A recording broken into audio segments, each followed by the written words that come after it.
sits down with internet celebrity Hannah Hart. We take a closer look at the Rogue One 360 experience and much, much more. Now, from the Lucasfilm headquarters, it's the Star Wars Show. Hello, I'm Peter Townley. And I'm Andy Gutierrez. Welcome to the Star Wars Show, a show that keeps on going no matter what, because that's what rebellions do. Yes, what are we rebelling against? Boredom on the internet. To procrastination!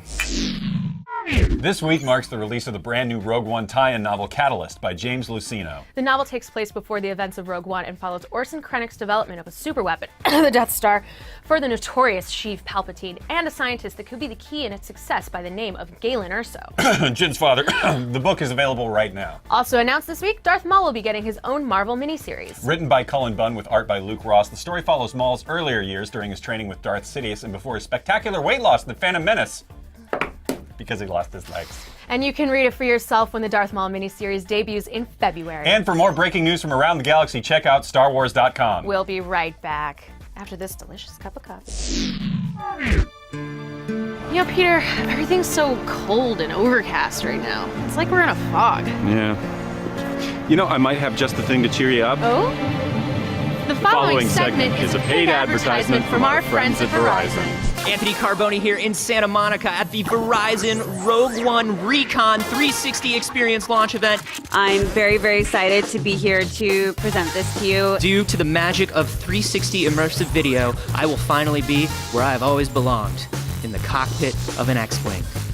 That's it. It's crazy, right?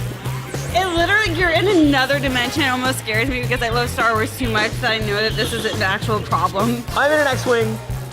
I've got an R2 unit. Somebody's got to tell the rebels about the Death Star. It's like frightening to me how much I felt like I was in an X-Wing, which is really all I ever wanted. I know, I think that's what any Star Wars fan has ever wanted. If you want to get your eyeballs in this thing, and believe me, you do want to get your eyeballs in this thing, head to a Verizon store now for the full experience. Hey guys, today I want to welcome to the Star Wars Show an awesome woman, digital influencer, best-selling author, Hannah Hart. Hi. Hello. That's me. So, My Drunk Kitchen, which is something that I've actually been a fan of for quite a long time. Are you actually drunk when you shoot it? Yes. Yeah. The answer is yes. Being someone who has their roots in YouTube, what has that community been like for you? Blessedly, and I don't know why, my community, my small corner of the internet is filled with the most interesting, compassionate, intelligent people. I'm lucked out. I know, truly, like, I love my community. Your new book, Buffering, Unshared Tales from a Life Fully Loaded, just came out, and it went straight to the bestseller list. Tell me a little bit about that book. I grew up in a household that was very complicated. My mother suffers from schizophrenia, and it was undiagnosed our entire lives. Our whole world really fell apart. I wrote it to explain what that journey was like for me and why I take my life so seriously and why I think it's important to choose to be positive. And I really like Star Wars because it's kind of like that battle between light and dark within. Like, that's really what the crux of it is about. Don't choose the dark side, you're choosing the light side, you know? And so we are the Star Wars. And I've always really admired Carrie Fisher because she speaks really openly about her mental health and really, really honest and really straightforward. She even did, I went to school at Berkeley, and she was doing a one-woman show. I've always wanted to see her show. Yeah. That's one of the reasons she's, a hero of mine, is because she's such a loud advocate, and she doesn't have a filter, and sometimes that's a bit of... Sometimes it's for the best. Is there a character that you find that you see yourself in? Probably C-3PO, if I'm going to be really honest. Translator. Oh dear. Like, yeah, no, I mean, that's really me. Like, I am quite anxious and panicky. And you have a knack for communications. Right. There's that. I can see this. Like gold. Yeah. Okay. Okay, I'm digging this. I'm down, and I bet C-3PO would probably really like puns.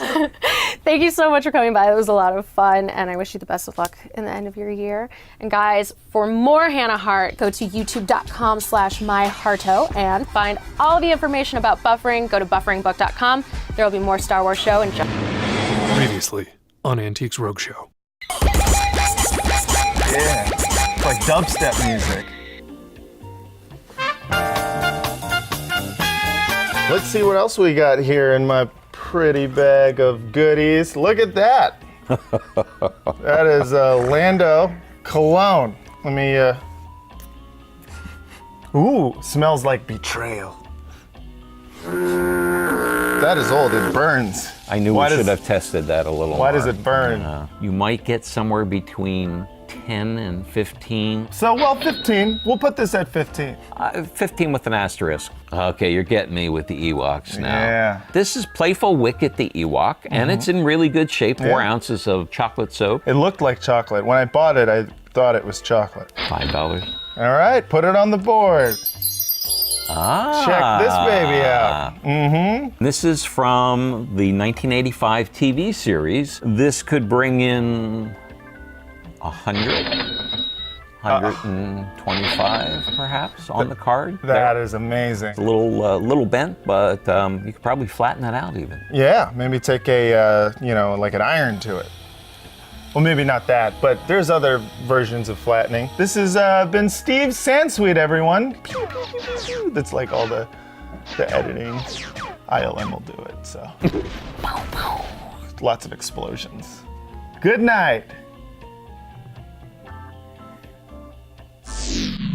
Last week on the Star Wars show, we wanted to know what your favorite Star Wars books were, and I think I can confidently say that this was our most responded to request yet. I think so too. And I'm going to totally butcher your name here, but Dino Araujo, whose favorite book, quote, has to be Heir to the Empire because that was my first step into the EU. Gotta love Thrawn. Johnny Flashman showed off his Return of the Jedi book, which has been enjoyed by 3 generations of Star Wars fans. And Caleb Clean said Lost Stars was the first time he ever threw a book across the room because it blew his mind. And speaking of mind-blowing, next week is the 20th anniversary of StarWars.com. 20 years! I feel really old now. Tell me about it. And to celebrate, we want to know what your favorite memory from StarWars.com is. There's 20 years of history there, so think way back to 1997 and then just inch forward.